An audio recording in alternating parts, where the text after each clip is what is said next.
You wanted the best. You've got the best podcast. The hottest podcast in the world. The Chris Voss Show, the preeminent podcast with guests so smart you may experience serious brain bleed. The CEOs, authors, thought leaders, visionaries, and motivators. Get ready. Strap yourself in. Keep your hands, arms, and legs inside the vehicle at all times, because you're about to go on a monster education roller coaster with your brain.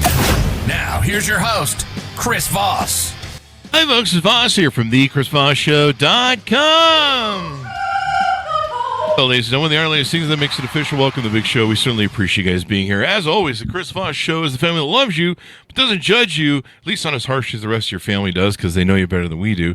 But we don't loan you money, so stop asking. Anyway, guys, go to goodreads.com/Chris Voss, LinkedIn.com/Chris Voss, Chris Voss 1 on the TikTokity, and Chris Voss Facebook.com. You can see everything we're doing over there. For 16 years, over 2,200 episodes, we bring you the Chris Voss Show. Some of the most brightest minds on the planet. Of course, none of them are me. That's why we have guests. Anyway, we have an amazing young lady on the show with us today. Sabina Nawaz is on the show with us today. Her newest book comes out March 4th, 2025. It is called You're the Boss. Become the manager you want to be and others need. We're going to get into some of her insights and experience. She is an elite executive coach who advises C-level executives and teams at Fortune 500 corporations, government agencies, nonprofits, and academic institutions around the world.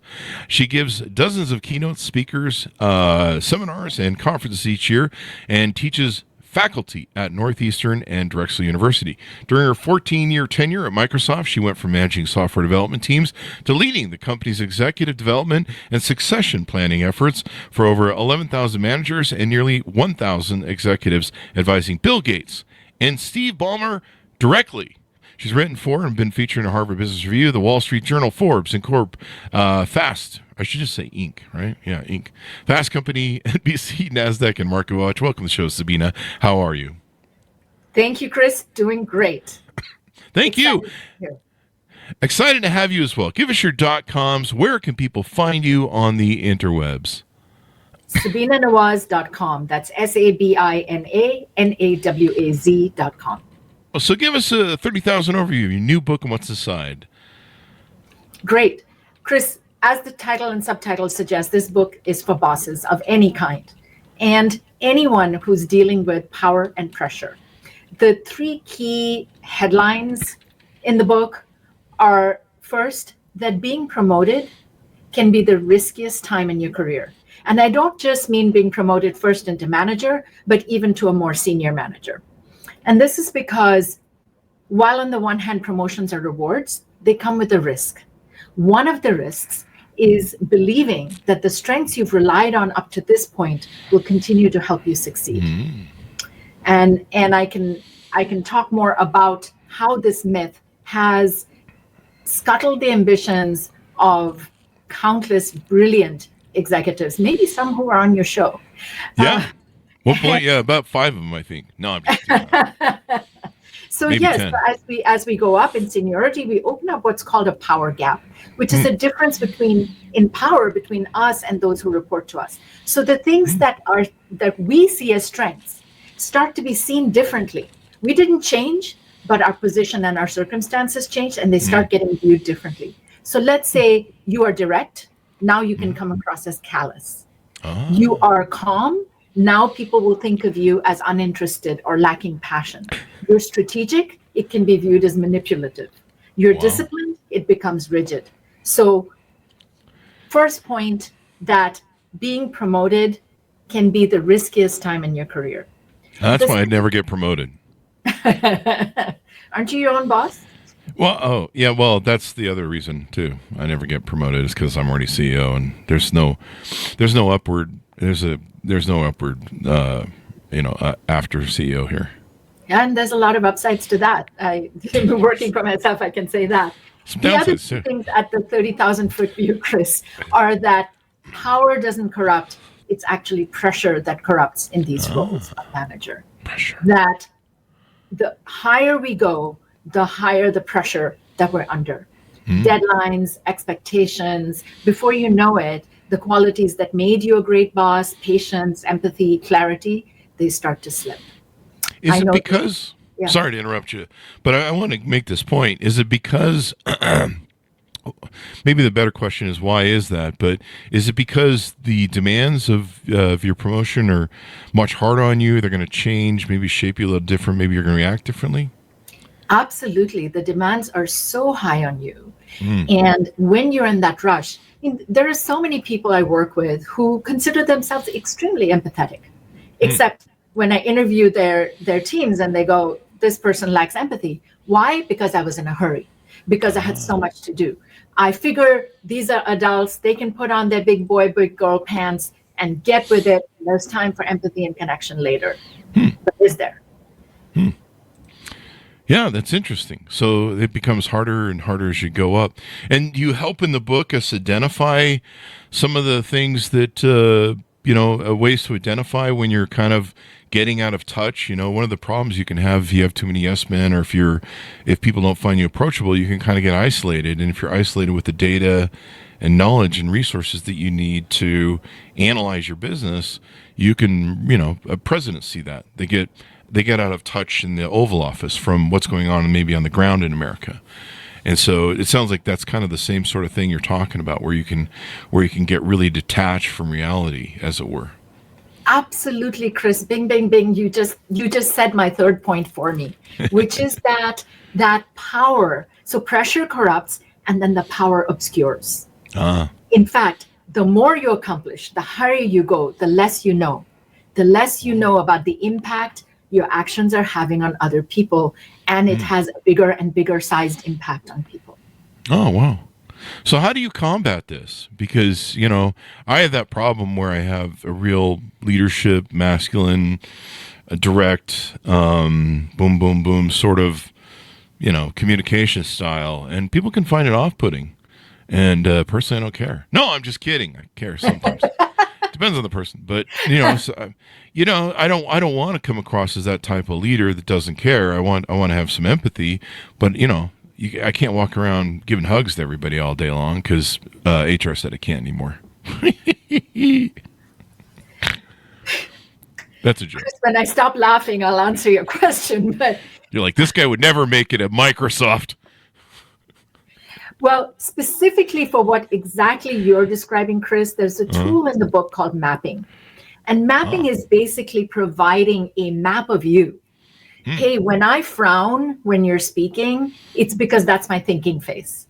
So people don't think they're about to get fired. If I don't acknowledge your presence in the elevator and it's before 10 a.m., it's because I'm not mad at you. I'm mad at the sun for rising. I'm not a morning person. If you send me a really lengthy email, don't expect a response because I have trouble processing the written word.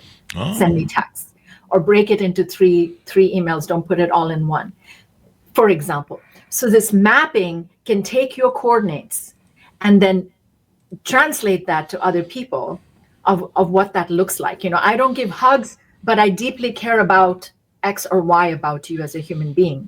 Here's how that might show up.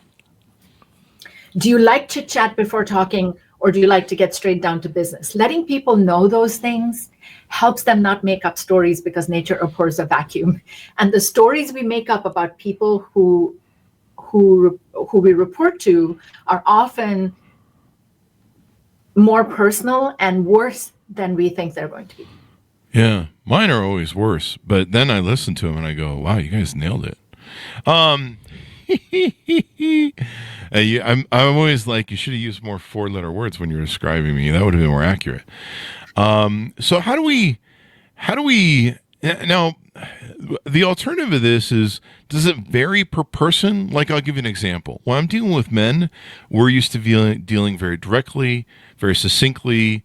We can cut it up with each other, where if I need to break balls, as it were, and, get really direct at somebody, like, hey man, quit fucking around, that sort of thing, which is what I'm telling somebody off camera. Hey, quit fucking around. No, I'm just teasing. Anyway, it's my dog. But you can be very direct, but with women, you tend to need to soften it up a little bit, right? You can't just be barking at them like you would another man. Is there a difference in and you might want to come across with more empathetic sort of, everybody has different, well, I guess what I'm trying to say is everybody kind of has different ways of receiving communication in certain ways. Like I have one employee that you have to choke to death just to get him to understand anything. He has some problems. Let's put it that way. I'm just teasing. There's nothing like that. So Bob's at the show. So is the audience part of the determination of that, I guess? Absolutely. I mean, I don't know that it's that cut and dry, Chris, according to gender. Yeah. I find that I go around when I coach my clients, I interview about 12 of their coworkers about what's it like to work with this person. And really, I cannot tell you the difference by gender. Often the number one complaint about bosses is this person has a hard impact on me. And different people can do it in different ways. So, and then how you show up, yes, absolutely, you need to calibrate it based on who you're dealing with. And sometimes this mapping exercise people can do as a team. Oh, right. So now we know exactly how each other likes to receive feedback, morning person or not, what are my physical characteristics, how I like to process information, do I use humor or not? I noticed, Chris, you say just kidding a lot of times. Now, if I were working for you and you kept saying just kidding, I'd go, no, you're not really. What else is going on? So I've thought about choking some employees every now and then. I just don't act on it. Bill Gates does the same thing, doesn't he? I mean, I'm sure he's wanted to choke out an employee, maybe. I don't know. I'm just teasing. I'm sure he's a nice guy. He reads a lot of books. He does. He does. Has he ever said that, though? I mean, you worked with him or Steve Ballmer. Steve Ballmer would be the guy I would expect to choke someone because he's got a lot of energy, You ever seen him? Well, I'm sure you've seen him, right? Yeah. But he's got a lot of energy. He's a good cheerleader. Energy is great. Okay. If the question is, how is that energy being translated and received on the other side of the power? So another tool that you can use is scaling, which is saying, hey, look, if somebody's super energetic, then everything they say could come across as super important. I mean, already I'm multiplying everything when someone's my boss, right? And increasing it in importance. So if, as a boss, you want people to take you seriously and to pay more attention to your highest priority items, then specify using numbers. Hey, on a scale of 1 to 10, this is actually a 2. And on a scale of 1 to 10, this is a 20. So now I know I have more discernment about how to translate that energy that's coming at me. So you get feedback on the thing. I know we've had people on the show that their companies do these executive surveys. So do you recommend those? And is that some of the ways you could talk about and maybe getting feedback? They do like an anonymous survey, like, hey, is your boss an idiot? That sort of thing. And then they sit down with the executives and they go over, here's how people are perceiving you. Is that a good way to maybe figure that's exactly what I do, Chris. Okay. And instead of a survey, I do it through live interviews. Oh, okay. And that's essentially the backbone of this book is 12,000 pages of verbatim data from over 1,000 interviews. Wow. So tell us a little bit about your experience, your journey. What was it like working with Bill Gates and working at Microsoft? And I believe you also work with the other gentleman I referred to. Tell us about how you kind of came up through the system, what influenced you growing up and got you in the fields you're in and where you're at now. Wow, Chris, that's a lot of questions packed into one. Sorry, we threw everything at you there. No worries. I grew up in India and came to the U.S. as a transfer student in my junior year, my third year of university. And my undergraduate and graduate degrees are in computer science, electronics, and computer systems engineering.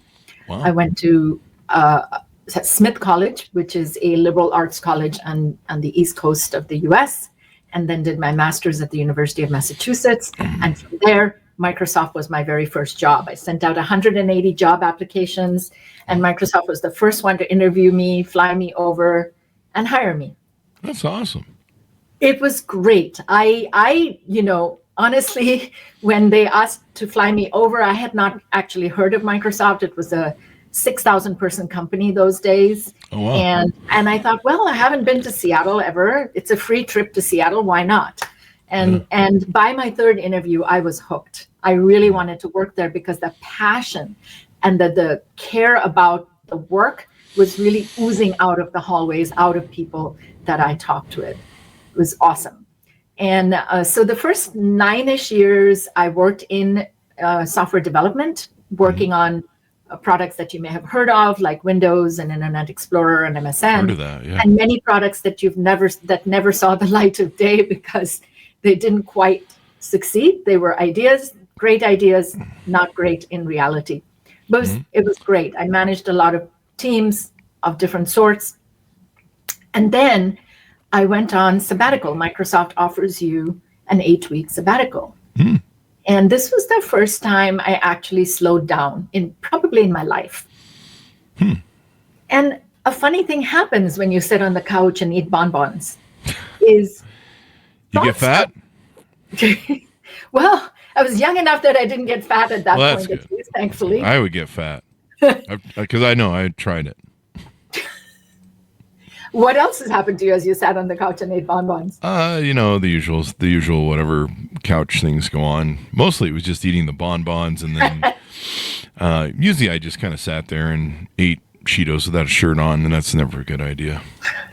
So yes, it's the perpetual cycle between the salty and the sweet. It all gets down in your belly button. It's not good. So for me, it was also things that started pinging in my head. I started getting these insights because I was sitting there doing nothing, and then suddenly, and I had this sort of realization that it was no longer a matter of if, but when I could become a corporate vice president at Microsoft. And that had been a career ambition of mine. But when that realization came in, it was one of the most anticlimactic moments of my career and my life. Because I thought, if I know the formula of how to get there, why am I wasting my time still chasing it? That's boring. Shoot, what do I do with my life?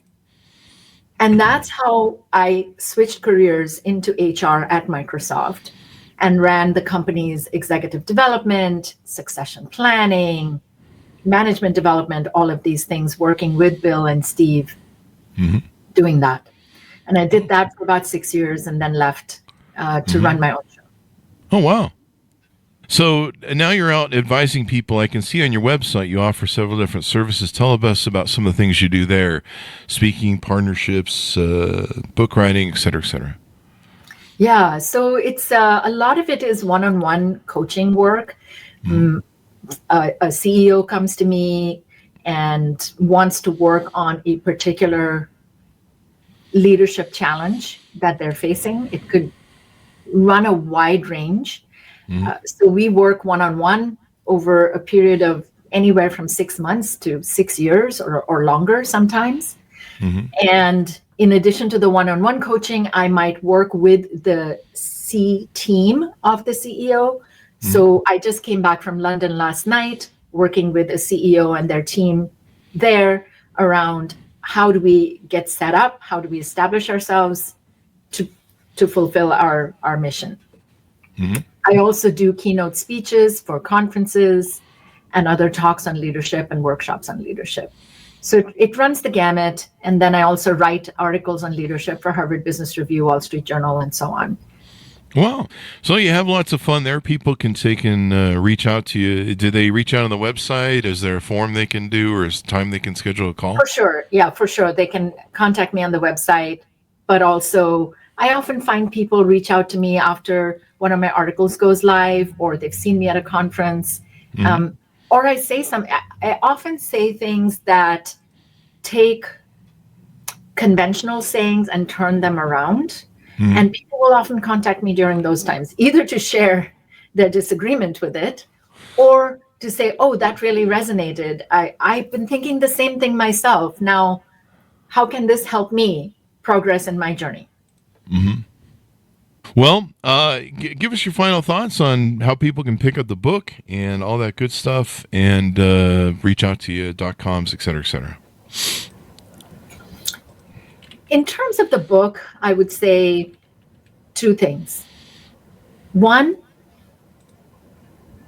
look at the very end. We talked, Chris, about conducting a survey or an interview to get feedback. You can actually fill out the 42 questions there for yourself to get some feedback on yourself, because it's really hard to get feedback, as you said, when you're in those positions of power, because who's going to want to tell somebody who has control of their fate in their hands, hey boss, you suck at this.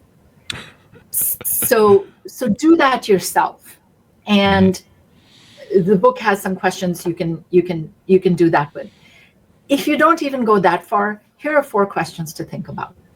1, is anybody ever pushing back or suggesting an alternative to your ideas? Oh, okay.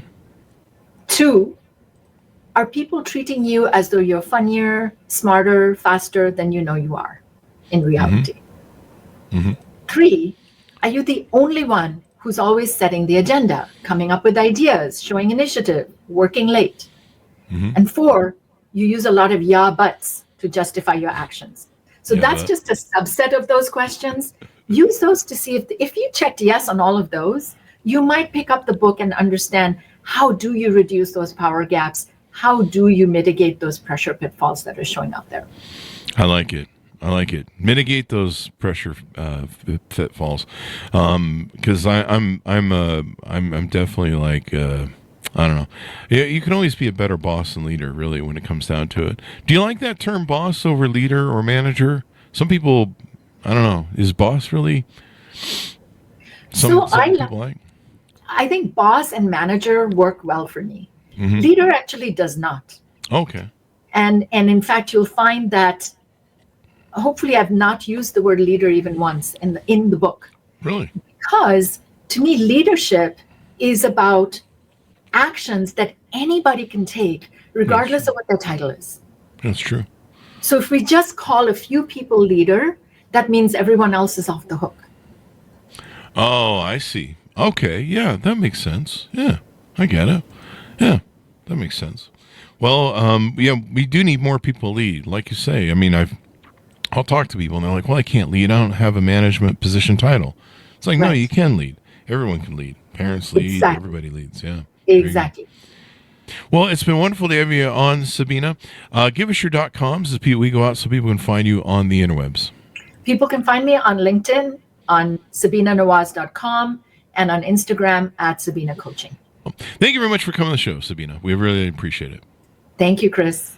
Thank you, and thanks so much for tuning in. Go to goodreads.com/Chris Voss, LinkedIn.com/Chris Voss, Chris Voss1 on the TikTokity and all those crazy places on the internet. Be good to each other. Stay safe. We'll see you next time. And that's